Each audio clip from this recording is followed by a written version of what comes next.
آج ملک کے اولین وزیر تعلیم اور صف اول کے مجاہد آزادی و قومی رہنما مولانا ابوالکلام آزاد کا یوم پیدائش ہے۔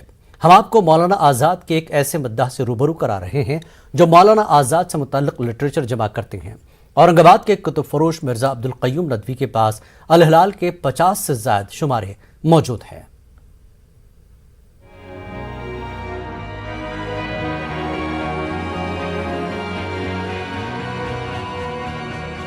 ملک کی آزادی میں اخبارات اور خاص طور پر اردو اخبارات نے کلیدی رول ادا کیا تھا۔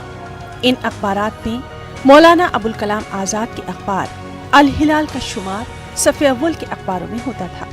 اورنگ آباد کے کتب فروش مرزا عبدالقیوم ندوی کے پاس الہلال کی سن 1913 اور 1914 کی 50 سے زائد کاپیاں ہیں۔ الہلال کی یہ کاپیاں 100 سال بعد بھی اس بات کی گواہی دے رہی ہیں کہ مولانا ابوالکلام آزاد اپنے دور کی عہد ساز شخصیت تھے۔ ہمارے پاس جو فائلیں ہیں الہلال کی 1913 1914 کی ہیں، 50 شمارے ہمارے پاس میں ہیں، تو آپ اس میں ایک ڈاٹ بھی مٹا ہوا دکھائی نہیں دے گا، ایک نقطہ بھی ہٹا ہوا نہیں دکھائی دے گا، ایک کاما بھی آپ کو ملے گا۔ آج کے اخبارات دیکھتے ہیں، چھپائی دیکھتے ہیں، جبکہ اتنی پرنٹ ایڈوانس ہو چکی ہے، اس کے باوجود بھی اس کا کہیں بھی مقابلہ نہیں کر سکتے۔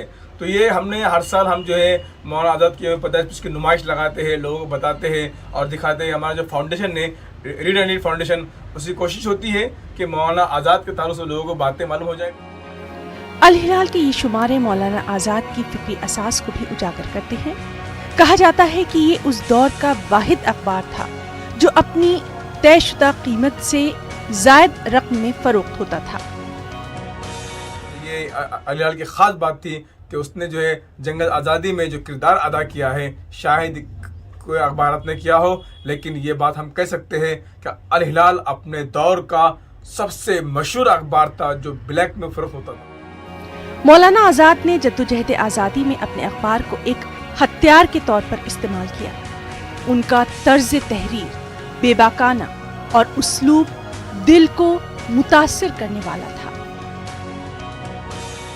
میرا پیغام یہ ہے کہ مولانا آزاد کو جو فائلیں ہیں اس میں بہت قیمتی مواد ہے، آزادی سے متعلق ہے، تعلیم سے متعلق ہے، جو آپ کے نظریات ہیں ان فائلوں کو الگ کر کے کتابیں شائع کی جائیں اور بھارت کی جو زبانیں ہیں بڑی بڑی اس میں شائع کریں تو بہت بڑا کام ہوگا۔ یہ الہلال کی یہ درجنوں کاپیاں اس بات کا ثبوت ہے کہ قومی رہنما نے قوم کی رہبری اور یکجہتی کو اپنی زندگی کا مشن بنایا تھا۔